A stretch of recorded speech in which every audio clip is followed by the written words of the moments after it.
আসসালামু আলাইকুম, রুইস মম কিচেনে আপনাদের স্বাগত। অরিজিনাল পেঁয়াজু কিভাবে তৈরি হয় আমরা কিন্তু অনেকে সেটা জানি না। আমি আজ আপনাদের সাথে সে সিক্রেট রেসিপিটি শেয়ার করছি। আসল স্বাদের পেঁয়াজু কিভাবে তৈরি করা যায়। আশা করছি আপনাদের ভালো লাগবে। ভালো লাগলে সাবস্ক্রাইব করে বেল বাটনটি প্রেস করে রাখবেন। তো চলুন তৈরি করে নেই।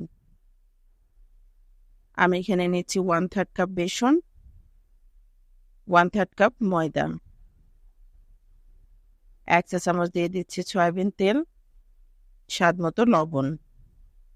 এই পেঁয়াজুটা তৈরির জন্য ময়দা এবং বেসনই ব্যবহার করতে হবে। আমি ভালো করে একটু ময়াম দিয়ে নিচ্ছি। দিয়ে দিচ্ছি 1 কাপ পেঁয়াজ কুচি, 3-4টা কাঁচামরিচ কুচি, সামান্য একটু হলুদের গুঁড়া। হাতের সাহায্যে খুব ভালোভাবে চটকিয়ে নিতে হবে যাতে পেঁয়াজ থেকে পানি বেরিয়ে আসে। আমি খুব ভালোভাবে একটু চটকিয়ে নিচ্ছি। এখন অল্প অল্প করে আমি পানি অ্যাড করব।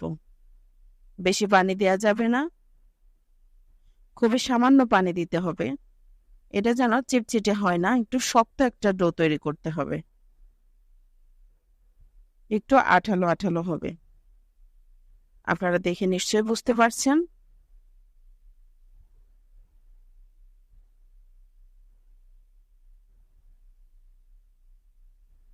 আমি চুলে আগে থেকে তেল গরম করতে দেখেছি। এখন আমি দিয়ে দিচ্ছি, দেখুন হাত থেকে ছাড়াতেই পারছে না। এটা এরকম শক্ত একটা ডো হবে।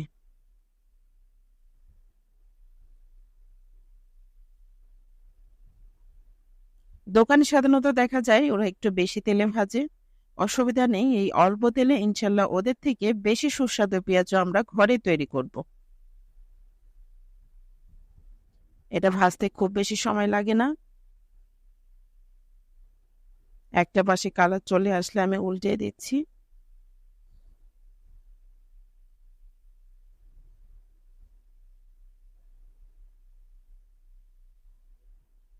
এভাবে উল্টে পাল্টে আমি ভেজে নেব। দেখলেন তো কত সহজে অল্প উপকরণে তৈরি করে নিতে পারেন দারুণ স্বাদের এই পেঁয়াজু। আমি সবগুলো একইভাবে ভেজে নেব।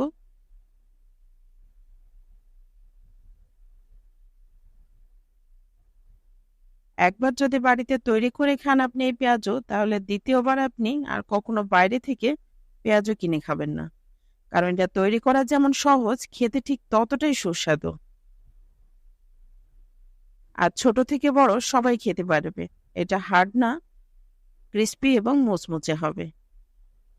তেলটা মায়াম দেওয়ার কারণে এর টেস্টটা কিন্তু অনেকটা বেড়ে যায়। আপনারা একবার বাসায় তৈরি করে দেখুন। আমি একটা ভেঙে দেখাচ্ছি। দেখুন হাত দিতে এটা কিন্তু ভেঙে যাচ্ছে। আর এটা খেতে খুবই মজার। আশা করছি ভালো লেগেছে। ধন্যবাদ।